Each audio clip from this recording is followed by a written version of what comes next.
Hi అండి, అందరికీ నమస్కారం. Welcome to my channel Souji thoughts.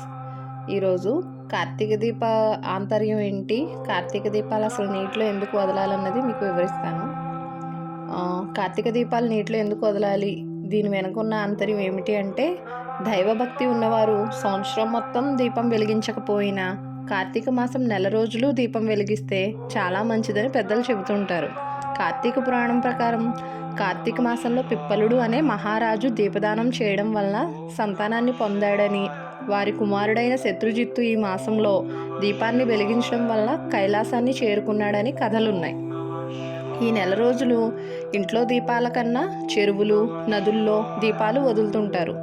ఏ నది తీరం చూసినా కార్తీక స్నానాలు చేసేందుకు వచ్చిన భక్తులతో కళకళలాడుతుంటుంది. సూర్యోదయం అయ్యే సమయానికి నదీ తీరం మొత్తం దీపకాంతులతో నిండిపోతుంది. ఇంతకీ కార్తీక మాసం నెల రోజులు నదుల్లో, చెరువుల్లో దీపాలు ఎందుకు విడిచిపెడతారు? దీని వెనుకున్న ఆంతర్యం ఏమిటంటే, నమామీశ్వరం, ప్రాణేశ్వరం, పంచభూతేశ్వరం, అనాధీశ్వరం, ఆధీశ్వరం, సర్వకాళేశ్వరం, శివం శివం భవహరం హరం, శివం శివం భవహరం హరం. ఆకాశం, నీరు, అగ్ని, గాలి, భూమి పంచభూతాలు సకల ప్రాణకోటికి జీవనాధారాలు. శివ పంచాక్షరి మంత్రం అయిన నమశివాయ అనే పంచ బీజాక్షరాల నుంచి పంచభూతాలు, వాటి నుంచి సమస్త జగత్తు పుట్టిందని శాస్త్రవచనం.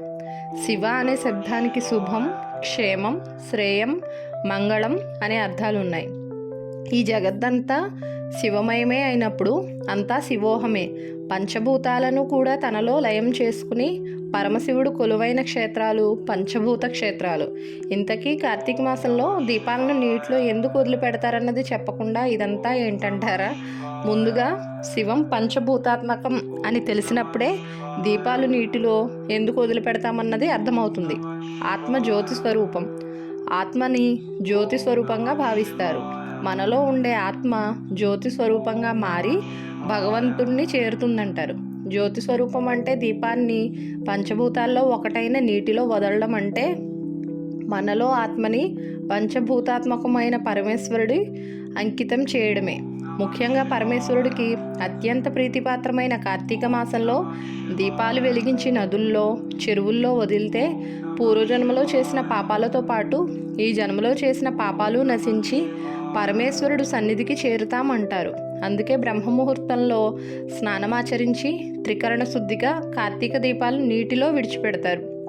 అన్ని మాసాల్లో చేసే ఆధ్యాత్మిక కార్యక్రమాల కన్నా కార్తీక మాసంలో చేసే ఉపవాసం, స్నానం, దానం ఎన్నో రెట్లు ఫలాన్ని ఇస్తాయని పురాణాలు చెబుతున్నాయి. విష్ణువును తులసి దళాలు, కమలం, జాజి, అవిసె పువ్వు, గరిక, దర్భలతో, శివుని పిల్వదళాలు, జిల్లేడు పూలతో అర్చిస్తే వారికి ఉత్తమగతులు కలుగుతాయి అంటారు. ఈ మాసంలో నిత్యం సూర్యోదయానికి ముందే స్నానం చేసి గుడికి వెళ్ళి దీపారాధన చేస్తే అత్యంత పుణ్యఫలం లభిస్తుంది. నెలంతా సాధ్యం కాని వారు కనీసం సోమవారం, కార్తీక పౌర్ణిమ, ఏకాదశి రోజుల్లో అయినా ఇలా చేస్తే మంచిదంటారు. సో ఇదండి విశిష్టత. వీడియో కనుక నచ్చితే లైక్ చేయండి, షేర్ చేయండి, కామెంట్ చేయండి. కొత్తగా చూస్తున్న వాళ్ళైతే సబ్స్క్రైబ్ చేసుకోండి. ధన్యవాదములు.